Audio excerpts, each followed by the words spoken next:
এখন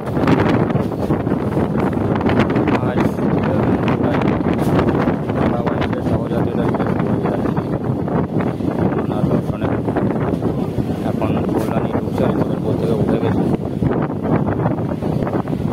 এখন কল্যাণী থেকে আমাদের সবচেয়ে সিনিয়র মোস্ট আমাদের সহযাত্রী উঠবেন, তিনি হচ্ছে আমাদের ভোলাদা। এখন ভোলাদাকে ক্যাপচার করার জন্যই ভিডিওটা অন করে দাঁড়িয়ে আছি। চলো দেখা যাক ভোলাদা কখন আসে। ভোলাদাকে পেয়ে গেছি।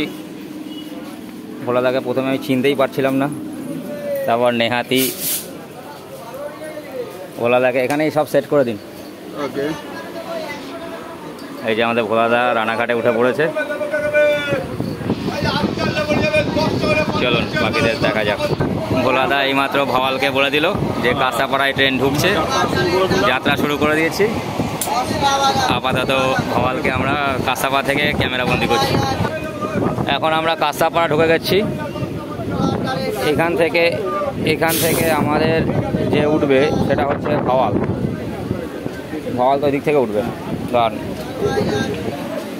আমরা ভাওয়ালকে নেব। এই যে ভাওয়াল বাবাজি চলে এসছে।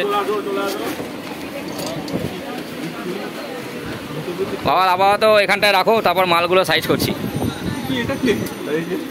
আরে আমি তো ইয়েকে চিনতেই পারছি না, ভিডিও করবো কাকে? ভাওয়াল আর ভোলাদা এখন নিজেদের মধ্যে কথাবার্তা চালাচ্ছে। ভাওয়ালের লাগেজটা মোটামুটি আমি এটাই যাবো। যাক, এই প্লিজ একটু আমার ভিডিওটা করে দাও। এই সুবিধা আমি নেই, আমি চলে এরকম না, এরকম করে করো, তাহলে আমার এই মাছ করতে সুবিধা। আচ্ছা, এই যে সত্য দাঁড়িয়ে আছে। তুমি হাফ করে চলে এসছো? অবশ্যই ভালো করেছে। আর সত্যর লাগেজ কোথায়? এই সত্যর লাগেজ এটা লাঠি। আবার 3 পার্টে লাগেজ রয়েছে সত্যর, দেখে নিন আপনারা। যাই হোক, চলো এবার বন্ধ করে রাখছি। আবার আমরা শিয়ালদা গিয়ে আবার ইয়ে করবো, শুরু করবো। হ্যাঁ, will continue our session after Sealdah. Till then, bye bye, good.